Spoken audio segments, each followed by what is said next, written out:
Hello and welcome to Everyday Tarot, your daily dive into the divine wisdom of the tarot. I'm your host, Camille A. Saunders, healer, tarot enthusiast, and professional witch, and today I'm talking about Trelawney and Intuition in the Harry Potter series.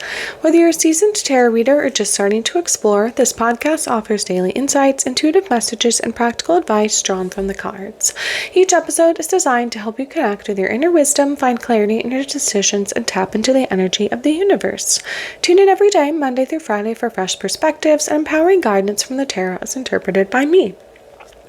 If you love the show, the best way to support it for free is by listening daily, leaving a review, and subscribing or following in your favorite podcast app. If you're interested in crafting your own tarot cards, playing with your own intuition, and doing some creativity, you can go ahead and get my full workshop, including an hour-long recording with my step-by-step method, examples of the tarot cards I've created, journaling questions, and a PDF to walk you all through it for just $33. The link will be in the show notes to purchase that now. Starting at the end of the summer, I am offering a 12-week Tarot for Transformation live course. We're going to have a lot of fun together, embodying a different major arcana archetype each week. And if you're interested, you can sign up for more info as well in the show notes. I just updated my Patreon benefits to be bigger and better than ever, so if you want an individual card pulled for you once a month live on the podcast, join the Everyday Tarot Patreon family at the Lovers level. If you'd like to support the podcast even further, you can get a one-time individual 5-card reading in addition to all the other benefits if you join the Witch level on the Patreon.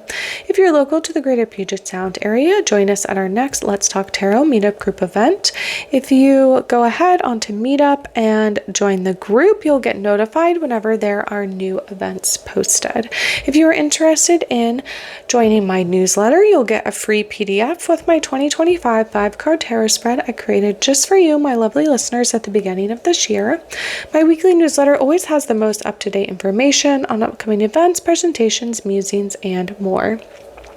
And if you don't already know, I'm a sex and relationships therapist and coach, seeing clients virtually all over from my home office.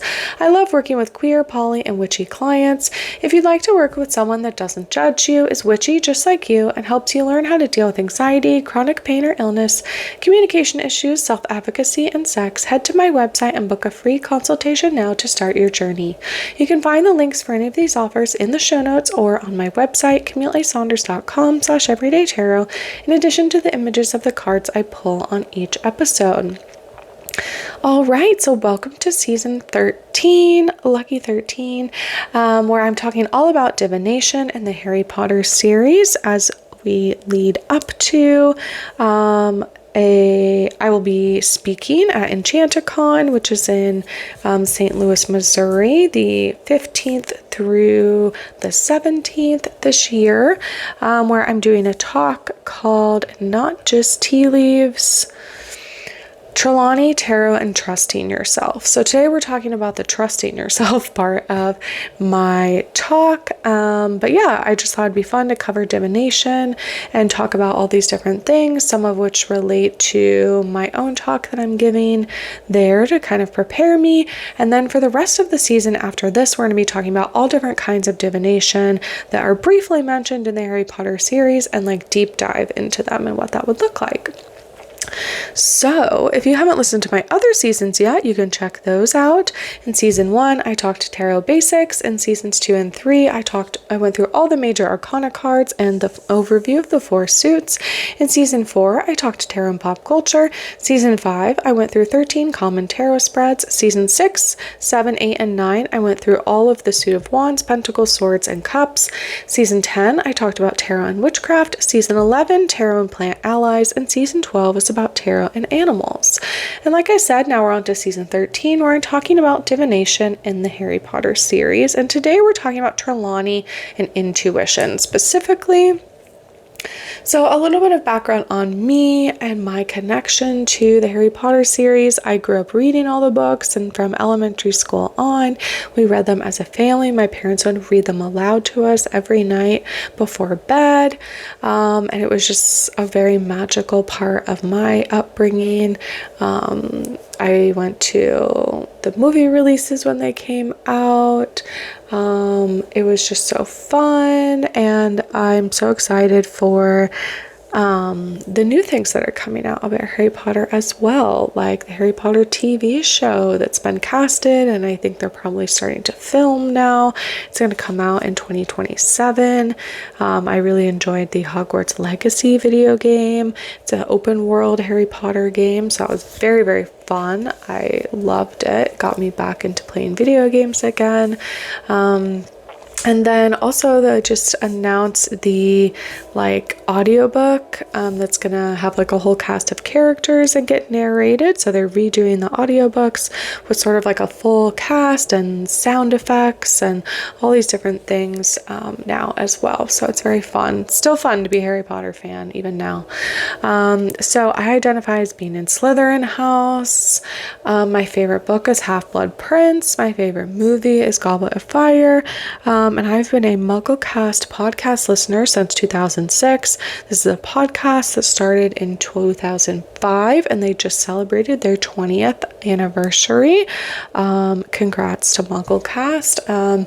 Yeah, so I grew up listening to this podcast where they would talk before all of the books came out. So they would talk theories and fan theories and try to predict what was going to happen in future books, or deep dive into the books and try to get clues of things like that, and really like get into it. So that's where I've been thinking and analyzing Harry Potter for a very long time alongside them.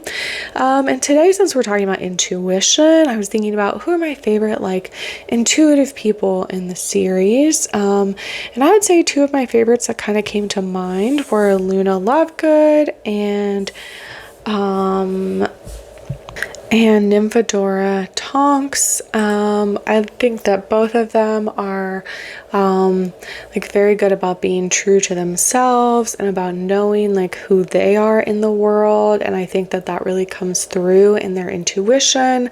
Luna is sort of a very like grounded character, and that she's grounded in herself, but she's also like totally like air sign, like willing to just like be in her head about whatever she wants, a bit of like a daydreamer, and just very open-minded, sometimes like to maybe the detriment of like some of her socializing or what other people think of her.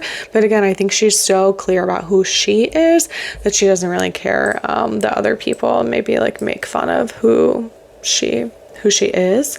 And then with Nymphadora Tonks, also just called Tonks in the series, I love that she is like a metamorphagus, so she can like change her features at will, but again, she seems to still be very true to like who she is.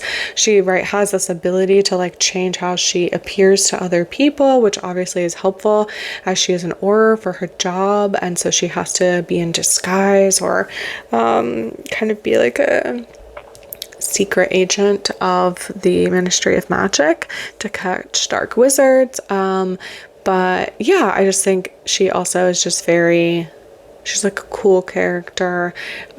She's like young for being an Auror, and she just seems very, again, sort of like knows who she is and like has a good read on people. Like Harry really likes her, I think, because she's like kind of fun. She doesn't take herself too seriously, but also she is like, she can tell when Harry's having a hard time, or when like she's intuitive in that way as well. We have lots of other intuitive characters in the series. I mean, Harry Potter himself is very intuitive. I think it's part of why he's so good at Defense Against the Dark Arts. He seems to be able to like intuit what people are going to do. He is being able to read people very easily. Again, probably somewhat from like his trauma and being like raised in abuse and neglectful situations where he like had to really read the room to like see what the Dursleys were like and tiptoeing around and stuff like that, which is unfortunate, but it's part of what makes Harry like so good at taking down Voldemort later on, is that like his intuition really serves him, and he allows that through, more so even in the end when Dumbledore is no longer around, to kind of guide him, then he really has to find like what is it within himself that he does trust and what makes the most sense for him. I think another character is like Molly Weasley, I would say is very intuitive, just in that like she is like a very like nurturing, caretaking. She's always, you know, really like taking care of everyone, not just in her family, but in like anyone that's joining at the house.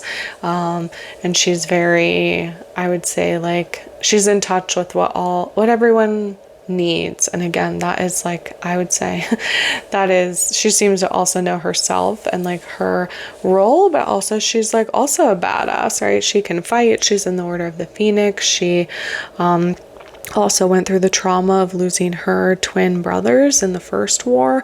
So she's been through a lot, and she still continues to fight and have this big loving family that is so welcoming to Harry and really basically like adopts him into their family, since he doesn't really like have a loving family of his own anymore. All right, so let's talk about intuition. Let's talk a little bit about how it shows up in the series. Like I said, we have these different characters. I would say, again, it's like when intuition shows up for male characters in the series, like Harry or even Dumbledore. And it's not really named as intuition, I would say, but again, Dumbledore, he's been around for a long time, and he seems to also be able to really read people and kind of know what needs to happen, and good at just being even like a nonverbal communicator in that way. But often when we see intuition show up in like female characters in the series, it's not seen as, what's the right word, as like generously, I would say. So Mugglecast on episode 634 did a whole episode analyzing women in the Harry Potter series, which was lovely. It was like an all women hosts, and also talking about a lot of the female characters in the series. And one of the things that they really touched on, I mean, they talked a lot about different things, was just like the demonization of feminine interests in the books. I say now, I mean, if you listen to my J.K. Rowling episode at the top of the season, like I would say J.K. Rowling seems to demonize feminine interests in the books and in her own life, I would say. And that like comes through in the series as well. We see a lot of like women not wanting to spend time around other women, like not really forging strong friendships, like a lot of competition, a lot of comparing and contrasting yourself to other people.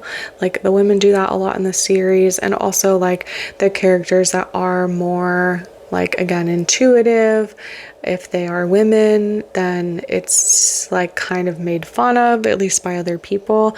So we have like Lavender and Parvati, who they love divination, and they get made fun of a lot in the series. And like especially by Hermione, who kind of tries to show off that she's like better than that or of them, and she like so much so that she drops the class and she like storms out and like throws this fit, kind of because Trelawney tells her like, well, maybe you just like don't have it, like you're not really connected to your intuition, and it's going to make everything harder doing it in this class. I mean, she doesn't say it that explicitly, I would say. She sort of says it more defensively, but then Hermione very much like, I would say, is like defensive about that, and then gets really upset when Lavender and Parvati are talking, and they talk about how they're excited for divination when Firenze takes over, and they're like, aren't you upset you've dropped it now? And then she like makes this huge dig at Firenze of like, I never liked horses that much anyway, which is absurd because Firenze is not a horse, he's a centaur, and we know within the series that like the centaurs would be very offended by being called horses because they are people too. Like, and again, not that like there's anything wrong with horses, but it's just like that is a whole different thing. It's very like belittling And so Hermione is still really just like, oh, I'm better than you, right, in this regard. Again, seemingly because she's like defensive about the fact that divination is a subject that she's not like inherently good at. Like, it's not, we see this in the book, and it's part of why divination is made fun of in general, but it's not really a thing that like there's necessarily an answer to everything, and certainly not like an answer, like a book answer, which is what Hermione loves, especially like in the beginning of the series. I would say as the series goes on and she matures, like she, starts to value other things and realizes that like, she's not in Ravenclaw, so it's not even just that like knowledge is like the highest power, but that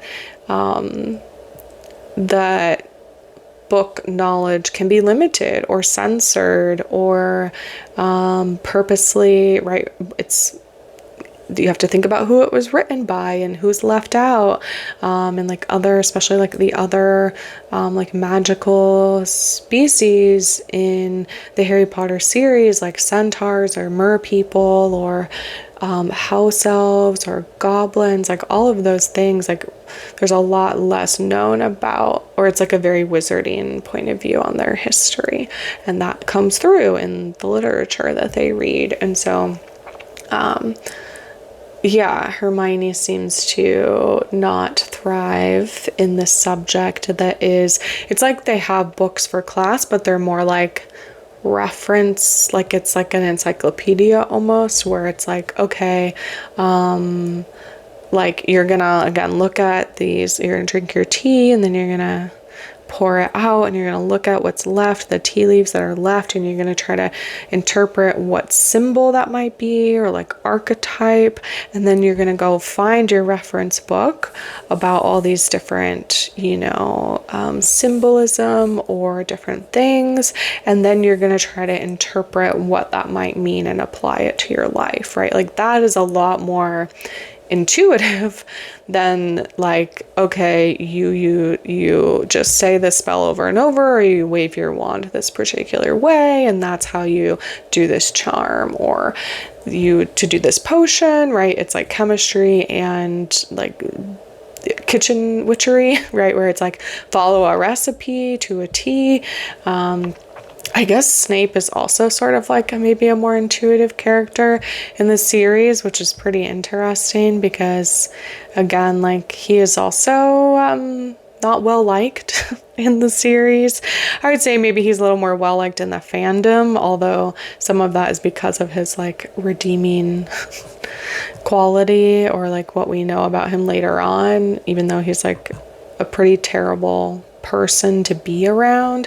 But right, we find out later that like the whole Half-Blood Prince book, in the book, the potion book, is like he is the Half-Blood Prince. He was very gifted at potions, and he sort of seemed to either experiment or have like just an intuition about what might make a potion that much better or easier, or instead of chopping it, smoosh it, like we see in the book. Harry, when he's learning from that book, like Harry starts to understand a lot more about potions. Again, he's sort of just following Snape's instructions, but we see that Snape really experiments and is willing to not just follow the book, or not just like follow the rules, right? Again, a very Slytherin trait, I would say. Learning the rules so you know how to break them, right? I think Snape definitely did that with potions. Like he probably learned a lot of, right, what was the essence of what was needed to create in the potion, and then he figured out his own ways. Like again, they talk about like instead of dicing something up, like he smashes it like you might do with garlic or something to release the juices. That he writes that in the margin, and that's what Harry does, that helps him get higher points on his potion later on, and he does a lot better with that. So also very interesting there. So yeah, the other interesting thing with this like intuition aspect is that like Ferenzi is considered a better teacher, partially because he sort of doesn't expect that everyone's going to pick up on the subject very easily. He talks about it being challenging. It's very long-term looking. Like he talks about astrology basically, which is like reading the stars and trying to interpret what might happen or kind of how this is going to impact the collective or the whole like existence, everyone, all the different creatures and everything going on in this very like macro sense. But when Trelawney is fired and Ferenzi comes in, like, right, he's faced discrimination in his like by other centaurs because he's willing to kind of work with humans a bit more, and he's kind of an outcast in his society. But also, right, like there probably is this aspect of like Ferenzi is a man, or, you know, part man, he's a male character, and people generally like take men more seriously, and that definitely comes through in this book too. Like I think it would be so interesting to think about like gender bending some of these characters, like if Dumbledore's character was a woman. It's just like it's interesting to think about like how we would perceive it and how this sort of like calculating would come across, because Dumbledore is very calculating, and again, like usually if a woman does that, it's seen as very manipulative and a lot more like rude. Or if we just think of like strong female characters, like often if they do sort of, I guess we have, I'll think of some other examples, like in the Throne of Glass series, we have Aelin as a very like a big picture player.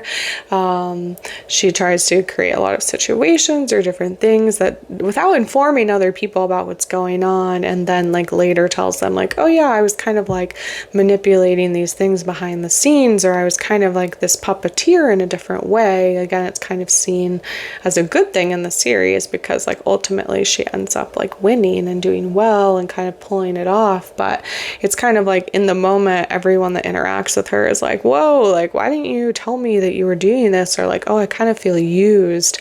Like that is definitely how like Dumbledore and like everything is sort of portrayed once we get to the end of the book, of realizing that like, oh yeah, there was this like very large, he was very much a puppeteer in ways, again, like for the greater good, air quotes, but it's a little, again, scary. So let's zoom back into intuition. But it's just interesting, again, thinking about Trelawney and Ferenz, that like they both, right, are in this field of divination, but that pretty much, right, everyone thinks Trelawney is crazy, a fraud, and Ferenzi comes in like one class and everyone's like, ooh, he's great, like he's so chill and he has this like macro view on divination and he doesn't really expect much from us. He just sort of wants to tell us about what this field is like. It would be interesting if Trelawney had approached it more like that, of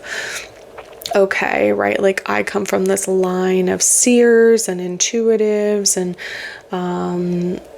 magical folks, and like I have this gift of sight, and so did my great grandmother, and we have made prophecies, and people don't always like how that goes because it impacts the whole world, and it's kind of scary to think about predicting the future. And like some of you might find this more easy than others, which we all know is true for like different subjects in school. Like some people have seemingly like a bit more of an innate interest or ability, or things just will make more sense to them in certain subjects than others. Like we all, I would say, can like identify with that aspect. But then of course when it comes to divination, when it's in the Harry Potter series, it's very much of like, oh, like because she can't tell Dolores Umbridge her future, like on the spot with no notice and just like perform for her, then like it's not real.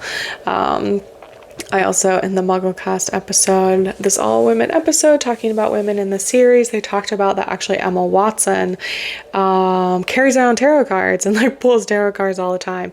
So Emma Watson is into divination and into tarot and into like witchy stuff from what I can tell. And so it's like interesting that like her, right, as a person versus her character, obviously they are different, but that like Emma Watson, right, would maybe have been with like Lavender and Parvati enjoying that class, and Emma Watson maybe is a more intuitive person, or allows that a bit more than our character of Hermione does. I think also for Hermione, it really like isolates her from a lot of the like female friendships. Like we don't see her have a lot of like female camaraderie in the books. We just kind of see a lot of I don't know, like, yeah, demonizing girlishness, which again, like if you grew up socialized as a woman, like is not unfamiliar, but it's just kind of sad too. And that Hermione feels like she has to be this like perfect, you know, like that she has to have all the answers, and that this and that, if she doesn't do that, then like she's not a good student, and maybe even therefore, right, not a good person, or she's not worthy of being at Hogwarts as a muggle. Like there's all these things where it might go back to, but just kind of interesting in talking about that. Yeah, what else when it comes to intuition? Let's get into more of like why I think talking about intuition is interesting when it comes to Trelawney. Again, we've talked more broadly about in the series, but I think, yeah, like I don't know what Trelawney would say about her own intuition. Like, she seems to practice a lot of different kinds of divination that she is like aware of. Like it seems like what the prophecy is, she's not really aware that she's doing that she's kind of like what I would say like channeling in that moment, or she's like getting a download from the universe, or that she's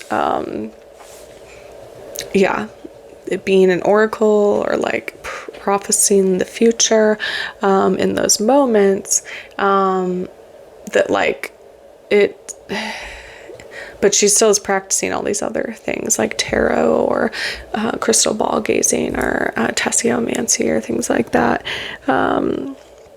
And I just want to, sort of zoom out again and think about like, okay, if we think about for ourselves in the real world, like from a mental health perspective, like being able to recognize our own context and trauma is helpful because it helps us better understand who we are and maybe why we made the decisions that we did. It allows us to make decisions, right, to sort of separate between our upbringing and who we actually want to be, right? Like what are our own values? How do we want to live out our life? What things do we want to let go of or shed, right? And kind of separate from perhaps what we were told or taught in childhood.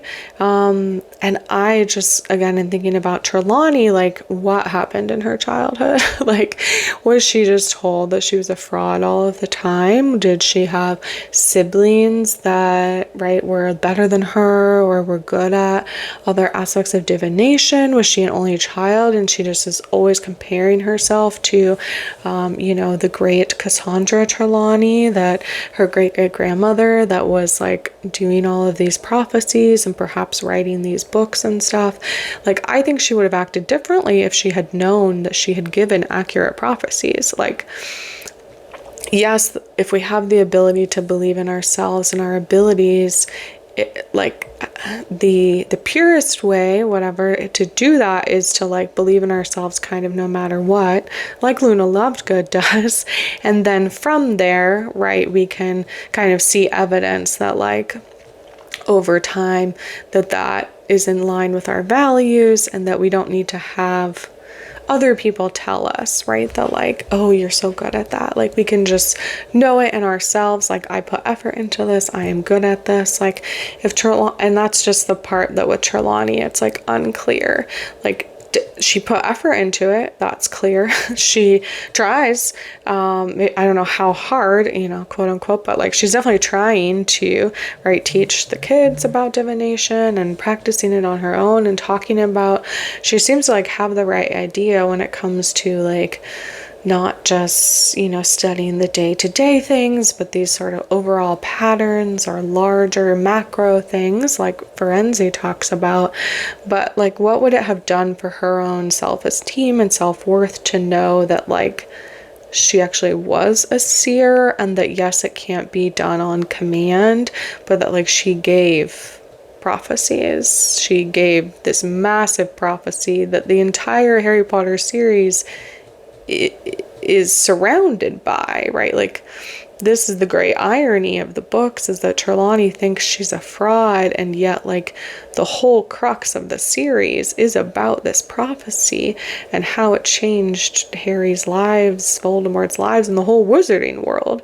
And she seems to have taken on, like, maybe Trelawney took on the identity of a seer, like, without any knowledge of her actual abilities. Again, we don't really know like what her childhood was like, or right, what, like, yeah, anything like that.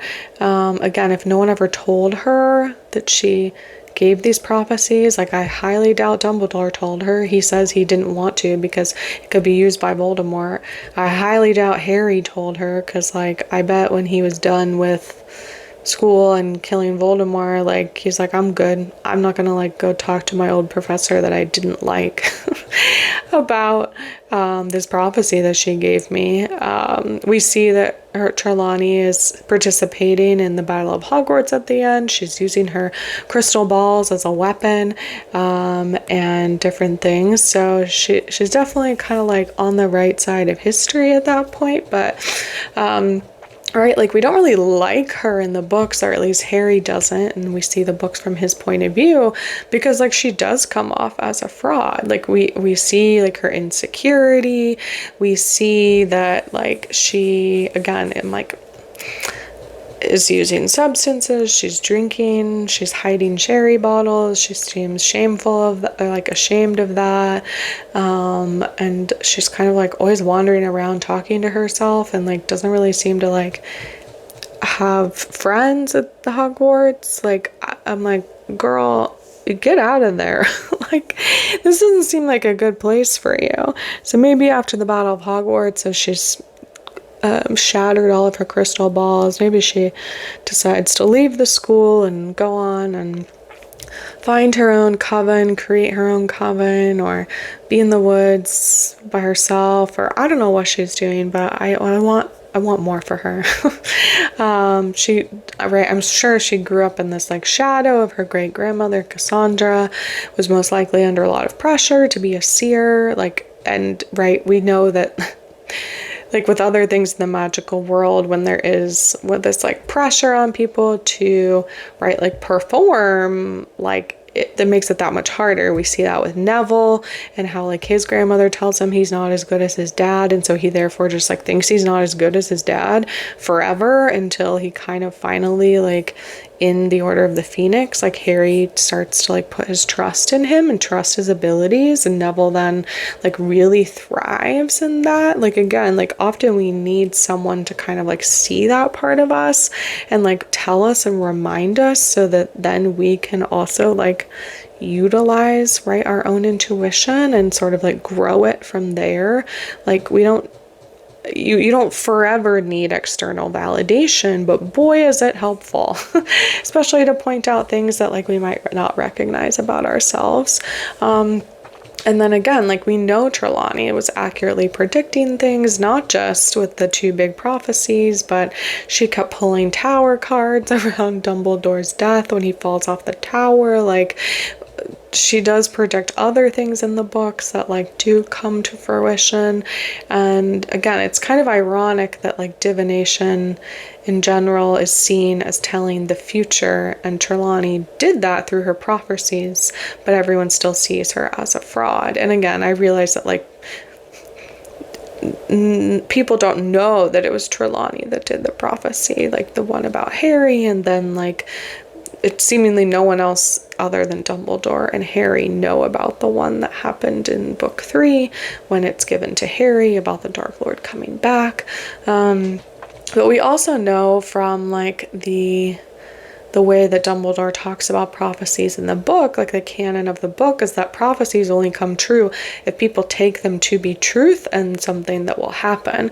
So if Voldemort hadn't assumed that Harry Potter as a baby would be the death of him, he probably wouldn't have been, right? Like, if no one had heard that prophecy other than Dumbledore, Voldemort hadn't heard it, or Snape hadn't heard it and then told Voldemort, and then kind of this cascade of events, like, one might argue that perhaps no matter what you do, prophecies will come true, or like that actually they won't, but you just won't know it, because like there will be a prophecy sitting in the Hall of Prophecies and along with all these other hundreds, and that like maybe it was made and it didn't happen.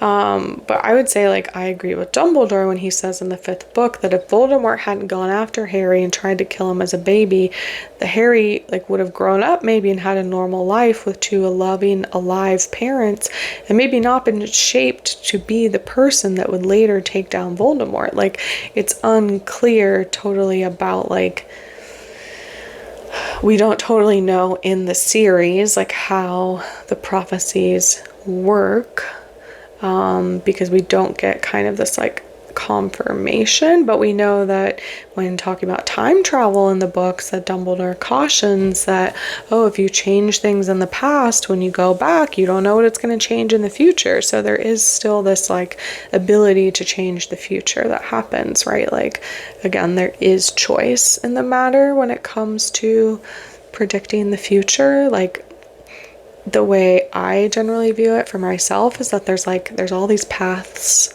set forward, there's potential, and that like sometimes right now it's like this is the path that you're going down, and like you can change it, like you could pick a different path, like something might happen that like makes that path, puts a tree down, and now that path's unavailable to you, or it's going to take way more work to go over that and continue down that path, but that like there is still choice in the matter. And we don't really know what Sybill Trelawney would have been like if she had been able to be like herself in this world, right? Which was maybe just someone that was like super obsessed with teaching divination and maybe like didn't have this pressure on herself to like actually divine the future or like do prophecies in this way. Like maybe she loves to like dabble in all these different kinds of divination and teach young wizards about all these different ways of learning about how magic works, and that she wouldn't have been so weighed down from the fact that she sees herself as a failure, we think, and not tried to like shape herself into the image of her great grandmother and live up to this like legendary status. Like maybe she would have been less of a fraud, right? Like she could have approached it kind of seemingly like Firenze does, which is like, yeah, like not everyone can do this. Like I'm going to teach you about what divination is, and then you kind of get to see from there as to like what type might work for you, or like if this is a magical interest that you have. Like maybe she would have chosen to do something else with her life and still have gone on to prophesize like she did, right? She could have been doing something else and she still maybe would have been this oracle, but again, like we don't know. What did it do to her ego that seemingly she never finds out that she is a true seer like her great grandmother? What kind of teacher could she have been if she was more honest about abilities versus intuition? Again, right, like we sort of see Firenze say like in day 1 of class, like I don't have a lot of hope for you kids, right? Like he kind of says like, yeah, well, you know, this like astrology thing, like reading the stars is this very long-term process where it doesn't really get validated. You don't have like proof until hundreds of years later or decades or things like that. And just like what you're looking at, the span of time is just very different than like saying like this is what's going to happen tomorrow, right? It also like makes us think about, like, what is our idea of what the future is? Is it tomorrow? Is it a week from now? Is it a month from now? Is it a year from now? Is it 5 years from now? Is it like 50 years from now, right? If you could divine what's going to happen 50 years from now, that's very different than what's going to happen like 5 minutes from now. And maybe, like, would Trelawney have turned to, like, unhealthy coping skills like alcoholism and fraud if she had been more true to herself about her abilities and maybe valued her own worth as more than just a seer, right? Like, again, like, all these things can be true about her. Like, she could still have been the seer and given these prophecies, but she could have been doing something else, or at least been like, yeah, that's not how divination works. Like, you don't get to just decide if you're a seer or not. Like, it's something that's sort of seemingly passed down magically. Like, we know that, like, people don't get to decide whether they're going to have magical abilities or not. Like, that is why that there are squibs in the Harry Potter series, which are that there were magical parents, but then the child seemingly doesn't have the ability to practice magic in that way. And, like, seemingly no one knows exactly why some, right, muggles are born from two non-wizarding parents, or that potentially, right, there is this sort of, like, if it was in your family tree somewhere, then maybe it could be like a hereditary trait that you get, and that some kids just don't get it even if their parents are magical. But there's not like a full system, right? There's not like a clear through line. So it could have been like, yeah, your grandmother was a seer, and then it skipped 3 generations, and now, like, yeah, maybe you are one too. But if that was like, there was pressure on her whole life to, like, tell the future and be this thing and be as great as your great-grandmother, then, like, it's really hard. And, like, seemingly the thing we do learn about divination is that, like, it can't be forced from the books. So, like, yeah, the interesting thing about divination in general, again, if we zoom out and think beyond the Harry Potter books and the divination in the books and think about what does it mean to divine the future, like, what do we take to be set to be truth and set in stone? Do we believe that divination is reading someone's future and that it is going to be that way? Or do you believe that divination is a tool to show potential avenues of the future, kind of like I talked about, of different paths? But ultimately, to quote the books, it is our choices, Harry, far more than our abilities, that show us who we truly are, as Dumbledore states, right? Like, I think that that is really, at least what I believe about divination, which is that, yes, maybe some people have different abilities when it comes to divination. Some people can study it and maybe learn how to do certain things or interpret symbols or things like that. Like, if you read tarot at all, like, to me, that is a tool to try to figure out, like, things about potentially the future, or about your own patterns, or about your own things. But yeah, I guess that's how I think about the future, reading the future, that it's not this, like, okay, again, like, you pull the death card and that means you're gonna die. I'm, like, rolling my eyes here, but if you listen to my tarot and pop culture season at all, like, that is often how tarot is depicted in pop culture, is that, like, oh, it's this terrifying thing. Fortune tellers are terrifying, or they're a scam, or both. And that, like, it's this, like, scary, again, like, devilish thing that, like, you don't want to know your future, or if you do, then, like, you're just gonna find out terrible things. Like, I think it's really about, like, okay, well, yeah, maybe this is a tool, and there are lots of different kinds of tools to determine our future. I think there are things where you might be able to see, or things that you want in the future, and create that reality. Like, I do believe in that, but I also think that, like, you can change things. Like, you have free will, you have the ability to make choices in life, and I think that that does impact our futures. Okay, so we're getting long today, but let's talk about some of the cards I pulled for this episode to think about, which I'm pulling from the Therapist Who Tarot Therapist Who Tarot deck by prompts by Drea Bloom and images by Rebecca Bloom. I pulled the Queen of Spirals, which is like the Queen of Pentacles, which says down to earth.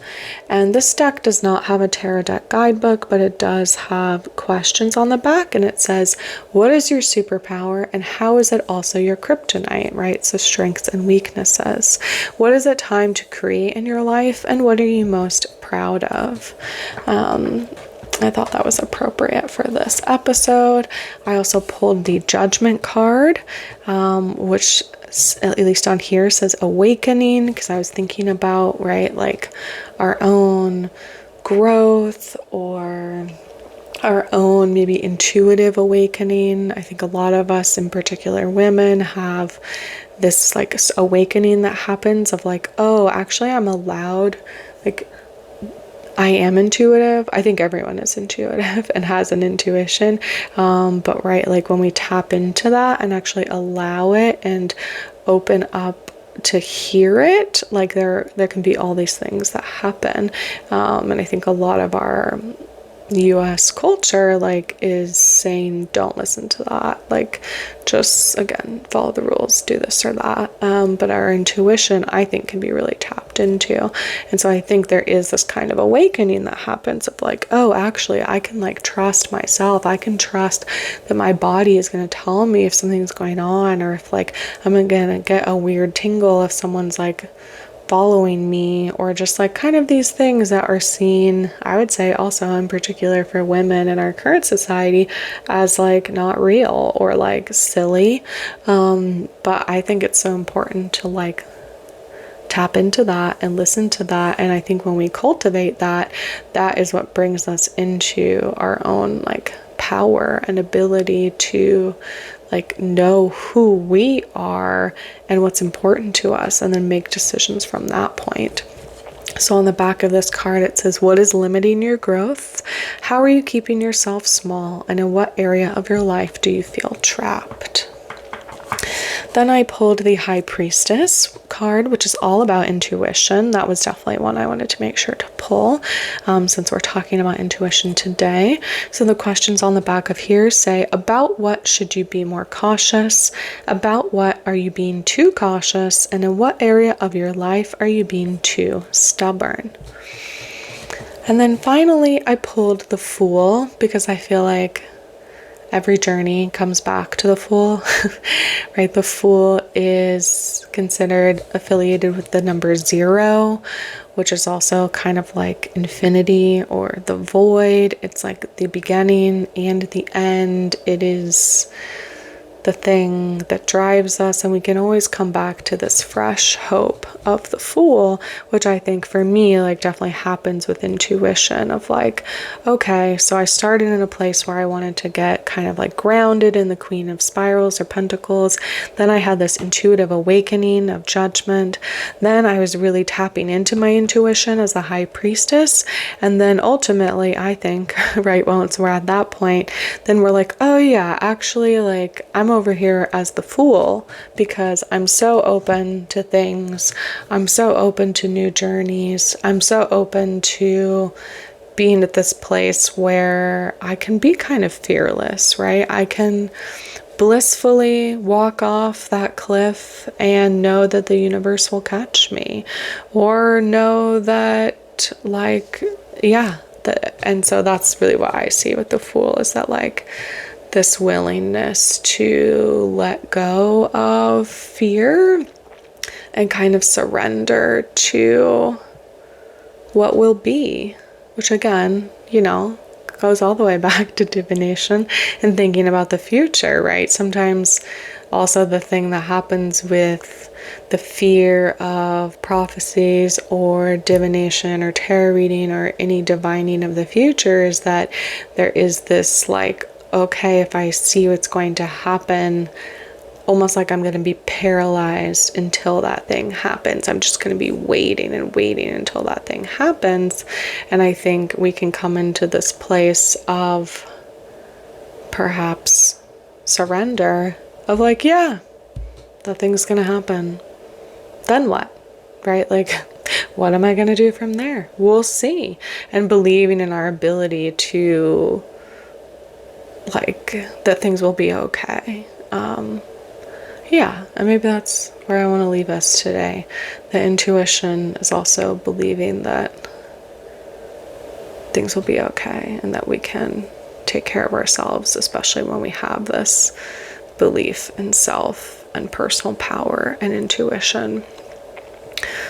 All right, so let's dive in and see what the cards have to say today. What does intuition have to tell us today? What does Professor Trelawney and her divining, if she was in her highest self, in her most exalted form, where she's able to be okay with who she is and her abilities, what is she wanting to share with us today? And I'm going to pull from the Herb Crafters Tarot because it feels nice and gentle today, and I feel like sometimes we need a gentle vibe when it comes to our intuition. Okay.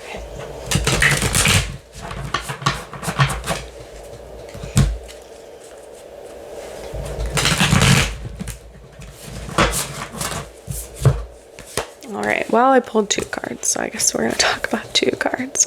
I pulled Yucca and Cinnamon, and Yucca is Adelita of Earth, and Cinnamon is the 7 of Fire.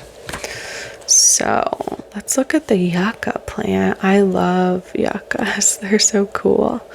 And Adelita is... well, there's Hija, Adelita, and then Madre, I believe. Oh, and then Curandera. So Adelitas would be like the knights, I think, equivalent. But so here we have the Adelita of Earth, the yucca plant, or yucca baccata. Put a new spin on an old tradition. Ground your spirituality in practical ways. To honor your ancestors, honor the land. A young woman finds herself in the desert in winter. The voices of her elders urge her to ground herself by creating beauty with her hands. She seeks out long, green, reed-like plants and discovers the glorious yucca or yucca.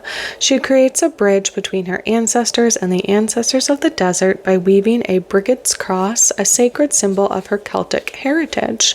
The Adelita of Earth is driven by the power of place. She explores new ways to embody old traditions using what is locally available to her without depleting resources. She knows yucca is used for weaving baskets, rope, and shoes. With the spirit of her foremothers behind her, she vows to respect the people and medicine of her home. She explores nature's bounty and creates practical but intuitive connections with the land. She is committed to an earth-honoring spiritual path wherever she finds herself. She is in the service of nature without ego. She is realistic and hard-working. Love that. So the power of place. Maybe this is what Trelawney needed. She needed to be aligned with her place. And then we're going to look at Cinnamon, the 7 of Fire. Okay. Cinnamon is about answering the call of ancients. Seek vision from ancestors. Take a stand for your whole authentic self. This is very interesting. We have both of these cards. And I think intuition in general is about this, like, know your past and your future, like to be able to see your ancestors and also kind of like those that will come after you as this, I was going to say line, like timeline, but I think also it is this like circle that like our ancestors are us, we are our ancestors, the people that come after us will be like us and our ancestors, that like we're all connected. An image of the goddess Ixchel and a sunstone are gathered on a table. A rosary is draped across a dusty book of curanderism, the healing arts, near a roaring fire. Cinnamon has been crushed for té de de canela cinnamon tea and now boils on the wood stove. A jar of cinnamon sticks remains opened and lime is sliced. Ancestral traditions remind us who we are. Té de canela is a remedy of Mexican grandmothers. Your personal power has roots in your own cultural heritage. When you hear a call from the ancients, start with a study of your bloodlines. Learn the history, take the medicine, and eat the food of your people. As cinnamon found its way around the globe on the Silk Road, allow yourself to be taken on a journey by your ancestors. Devotion to divine beings will deepen your connection, collect imagery and stories, make altars and offerings. Take pride in where you come from, stand up for who you are, claim your sovereign path. Your foremothers will give you direction. Cinnamon is strong and spicy remedy. Be assertive and bold in the expression of your true self. How lovely and warming, right? Cinnamon is also warming. It says, study your bloodlines, invite your ancestors to a fireside council, share a warming tea and ask for guidance, or boost your day with firepower. Use extra cinnamon in your breakfast. So those are ways you can work with cinnamon. Well, thank you, Trelawney and Intuition, for sharing those messages with us. Again, like I said, it's very interesting that both of these were about like generational wisdom and learning from our ancestors and honoring them, and also passing down of knowledge, which I think again is like when we really hone into intuition, like it is this part of us that I would say even comes from like our ancient Homo sapien ancestors, connect all the way back to like the first humans who were foragers and who learned all of the plants and would travel and go around local areas and move to different places, seasonal living and all these different things that I know I, as like a witch, really like to incorporate in my life, is living more in this like ancestral way, I guess, in this like not historical, because it's not just that it was prior history, but that it's like our history as collective humanity. Anyway, I'm getting very esoteric on this call, or on this episode, so we'll chill out now. Well, thanks for joining me today. If you'd like to join me on the journey of using the tarot for transformation, getting more into the major arcana, studying archetypes, one per week, so working together for 12 weeks of calls and journaling to discover what happens when we want to transform our lives through the tarot, you can click on the link in the show notes to show your interest, and you'll get more information. Links for the tarot decks will always be in the show notes and on my website if you'd like to look at them or purchase them. And thanks for joining me today on Everyday Tarot. Just as a reminder, the podcast comes out daily, Monday through Friday for all of 2025. And you can email me, me@CamilleASaunders.com, with your thoughts, questions, and more. All right. See you soon. Bye-bye.